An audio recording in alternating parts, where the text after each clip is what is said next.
আসসালামু আলাইকুম viewers, bike blog এইচের পক্ষ থেকে সবাইকে জানানো হচ্ছে আন্তরিক শুভেচ্ছা ও অভিনন্দন। তো ভিউয়ার্স, আশা করি সবাই ভালো আছেন। আলহামদুলিল্লাহ আমিও ভালো আছি। তো চলে আসলাম আজকে আরেকটি ভিডিও নিয়ে। আজকে ভিডিওটি বলতে এটাই যে আমাদের বাইকগুলোতে আরপিএম প্রবলেম, টপ স্পিড কমে যাওয়া ইত্যাদি এই রকম সমস্যাগুলোর কারণে কিন্তু বিভিন্ন রকম সমস্যা ফেস করি। তো আমি আপনাদের সংক্ষেপে কিছু টিপস দেবো, ইনশাল্লাহ এগুলো মানলে আপনাদের বাইকটা 100% সমাধান হবে ইনশাল্লাহ। তো এই বড় ভাই আমাদের রাজশাহী থেকে চলে আসছে মোটামুটি 200 কিলোমিটার প্লাস। তো ওই বড় ভাইও চলে এসেছিলো, তো বাইকটার কাজ কাম আলহামদুলিল্লাহ ওকে। তো কী জন্য সমস্যা হইলো, কেমন সমস্যা, সমাধান কি সব বলবো ইনশাল্লাহ। তো ভাইয়ের কাছ থেকে শুনি যে ওনার বাইকটার সমাধান হলো কিনা। আসসালামু আলাইকুম ভাই। ওয়ালাইকুম আসসালাম। আসসালামু আলাইকুম। আমার বাইক আমি চালায় খুব শান্তি পাচ্ছিলাম না, অনেক ভারী ছিল, মানে টান দিলেই মনে হয় যেন পিছন থেকে টানে ধরতেছে কেউ যেন। তো ঠিক আছে, এখন বড় ভাই কাজ করে দিল। আর অন্যান্য সমস্যা ছিল, গাড়ির ইঞ্জিন বেশি হিট হয়, তেল মাইলেজ কম পাওয়া। তো যাই হোক, আমি গাড়িটা ড্রাইভ দিলাম, একবার অসাধারণ, মানে এটা বলা যাবে না যে কী পরিমাণ গাড়িটা ফ্রি হয়ে গেছে। তো আমি বড় ভাইকে অনেক ধন্যবাদ, বড় ভাই আমার গাড়িটা এইভাবে কাজ করে দেওয়ার জন্যে। তো আমি বলবো আপনারা যারা পারেন ইনশাল্লাহ ভাইয়ের কাছে আসবেন, আশা করি সঠিক সমাধান পাবেন ইনশাল্লাহ। আসসালামু আলাইকুম ভাই।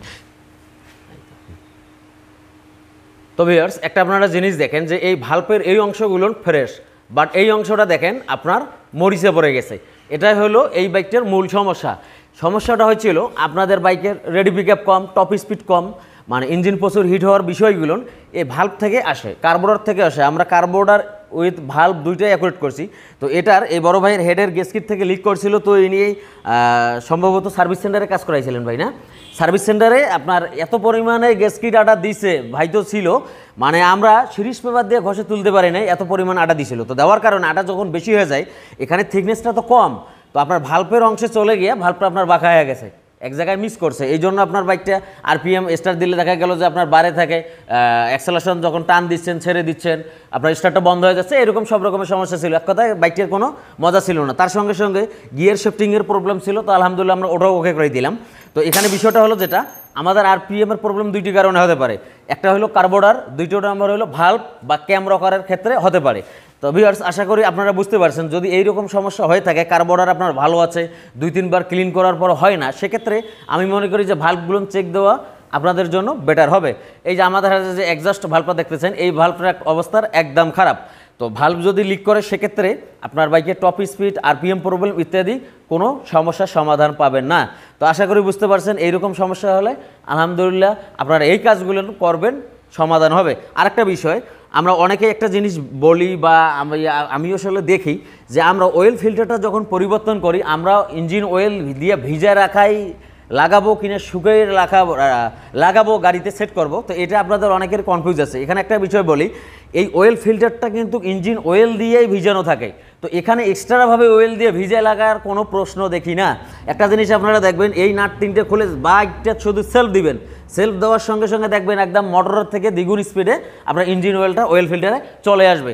আর এই আরটিআর বাইকের অয়েল ফিল্টারের নিচে একটা কালো আকারের ওরিং থাকে।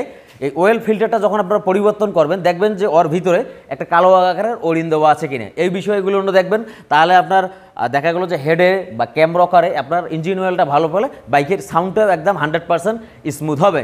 তো ভিউয়ার্স, আশা করি বুঝতে পারছেন, এভাবে আপনারা কাজ করবেন, ইনশাআল্লাহ আপনাদের বাইকটা ভালো হবে। তো চলুন, এখন আমরা আরপিএমের যেহেতু সমস্যাটা সমাধান দিলাম, আপনাদেরকে আরপিএমটা দেখে ভিডিওটা আমি শেষ করব। ভিউয়ার্স, বাইকটা এখন আমরা সেলফ দিচ্ছি, দেখেন থতল ইউজ করা লাগে নাই। আরপিএর আপনার একদম 100-এ 100, 1000-এ আছে, একটু কম বেশি নেই। আর এই ভাইয়ের বাইকটার আরপিএম আগে মনে করেন যে 3-এ যাইতো, 2-এ যাইতো, স্টার্ট বন্ধ হয়ে যাইতো, আসলে এরকম সমস্যা হয়েছিল। তো আলহামদুলিল্লাহ বাইকের যে থতল রেসপন্স খুব সুন্দর হয়েছে,